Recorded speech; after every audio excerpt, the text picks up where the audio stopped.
আসসালামু আলাইকুম, good evening সবাইকে। সবাই কেমন আছেন? তো ওয়েলকাম টু কাকলিস কুজিন। চলে এসেছি মজা একটা পাকোড়া নিয়ে। সন্ধ্যার সময় চায়ের আড্ডায়, বৃষ্টি দিনের এরকম মজাদার একটা পাকোড়া হলে আসলে জমে যায় ফাটাফাটি। তো আমি তৈরি করবো শাপলা ফুলের পাকোড়া। শাপলা ফুলের ভিতরে পাপড়ি যে সাদা অংশটা আছে সেটাই নিয়েছি, বেছে কেটে ধুয়ে নিয়েছি। আলু কুচি দিয়েছি, পেঁয়াজ কুচি দিয়েছি, এখানে চাট মশলা, শুকনো মরিচ গুঁড়া, হলুদ গুঁড়া দিয়েছি, সামান্য বেকিং পাউডার, লবণ স্বাদ মতো দিয়েছি। এখানে একটা ডিম এবং বেসন না থাকলে আপনারা ডাল বাটা দিতে পারেন।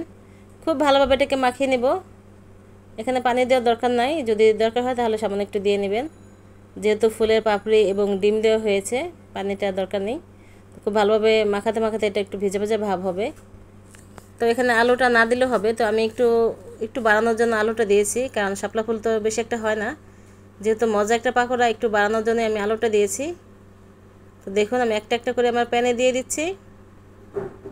এটা খেতে অসম্ভব মজা, কুড়মুড়ে মচমচা একটা পাকোড়া, খেতে অনেক ভালো লাগে। তো আমি শাপলা সিজন আসলে শাপলাটা কিনি, রান্না করে শাপলাটা আমি তরকারি রান্না করে খাই মাছ দিয়ে। এবং শাপলা ফুলের পাকোড়াটা আমি ফুলটাকে আমি এভাবে পাকোড়া করে খাই। আমার বাচ্চাদের খুবই প্রিয়। দেখুন আপনারা, আমি এক পাশ হওয়ার পর আমি উল্টে দিচ্ছি। উল্টানোর সময় দেখেই বুঝতে পারছেন কতটা মচমচে এবং কুড়মুড়ে একটা ভাব আসছে। প্রতিটা পাকোড়া আমি উল্টে দিচ্ছি একটা একটা করে। শাপলা ফুলের পাকোড়া তো হয়তো অনেকেই খান নাই, আবার অনেকে খেয়েছেন। যারা খান নাই তারা এখনও খেতে পারেন, এখনও বাজারে প্রচুর শাপলা ফুল পাওয়া যায়। তবে এই সিজনটা চলে গেলে কিন্তু আর খেতে পারবে না, এটা আবার এক বছর পরে আসবে। বর্ষাকালে শাপলা ফুলটা পাওয়া যায়। তো যদি আপনারা শাপলা ফুলের পাকোড়া খেতে চান, আমার রেসিপিটি দেখে অবশ্যই আপনাদেরকে এখনই খেতে হবে।